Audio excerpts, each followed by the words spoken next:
I gave my fiancé an ultimatum to cut off her gay best friend before our wedding because he touched me inappropriately twice. She thinks I'm a red flag.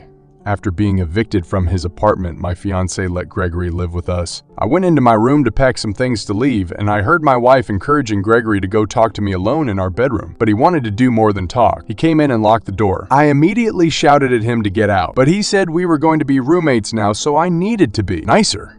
I told him that was never going to happen. As I talked, he kept walking closer to me until eventually he was close enough to push me down on the bed. I tried kicking him off me, but this time, his grip on me was strong. He tried to give me head, and it still haunts me to this day. I screamed for my fiancé to come in and help me, but he said she let him do this. I eventually managed to get him off of me, and I punched him. I beat him up so badly and left him with bruises. He also called for my fiancé, and she actually came running to help him.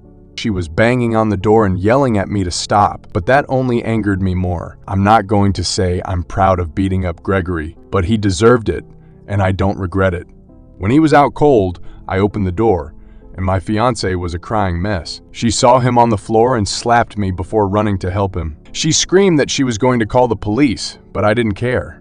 I told her she had to pick between me and him because I wasn't going to stick around if he was always with us. She said I couldn't make her choose because she loved us both. I shouted that he had just assaulted me, and honestly, she didn't deserve this last chance I was giving her. Gregory had said she let him come do this to me. So, I called off our engagement right there, and she didn't seem to care as much as I thought she would. She was more saddened by the fact Gregory wouldn't be part of our wedding anymore. I said I was sick of Gregory, and because I own the house we live in, she was going to have to move out. She said I couldn't do that because Gregory was supposed to live with us. There was no reasoning with her at that point, and I could tell she just wanted to help him out. She never really cared about me. No matter what, I would always be second to Gregory. I said my decision was final and I needed her out by the end of the day. She told me I was showing so many red flags and she said she missed them before. I couldn't believe she had the audacity to say that as she was holding a literal assaulter in her arms. I let her know that I would be gone the whole day, and if her stuff wasn't packed by midnight, I would have her thrown out. I left after that and went to my friend's place where I told him everything that happened. He said he was willing to let me stay the night if I wanted and was really angry for me. Even after beating up Gregory, he still thinks I underreacted. He didn't think my fiancé would ever react like this.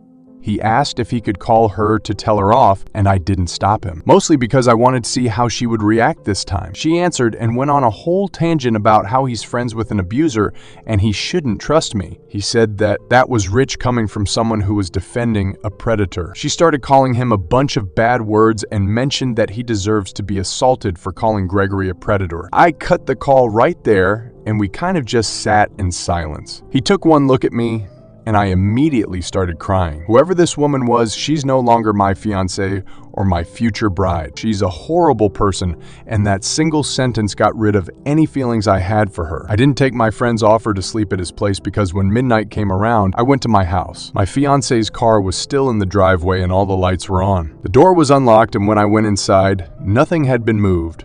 All of my fiancé's belongings were still all over my house. I could hear talking coming from the kitchen, and when I went to see what it was, my fiancé was there with Gregory. When she saw me, she said she was waiting for me to come back and told me to sit down next to Gregory.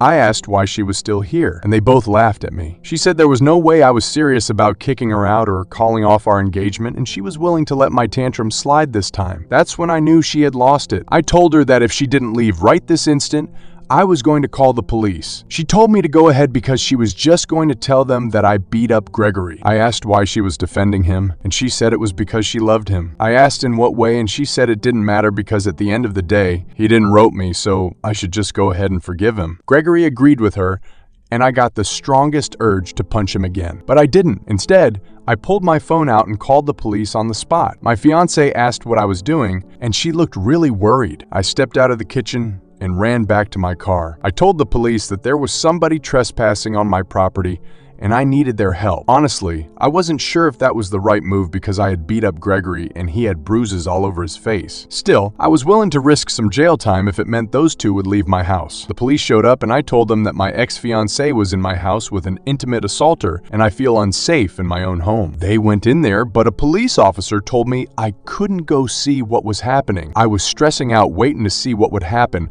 but then I heard a lot of commotion, like things being thrown and yelling. When everyone finally came out, Both Gregory and my fiance were in handcuffs. A police officer had blood on his forehead, so I can only assume my fiance attacked him. She kept shouting at me that this was my fault and Gregory doesn't deserve to go to jail. The police officer who went inside the house told me that I didn't have to worry about them anymore because Gregory actually had a history of assaulting other people, but he was always bailed out and my fiance attacked him, so she was also going to be spending time in jail. With that, they left and my house has never felt emptier than ever, but I'm glad that's over with.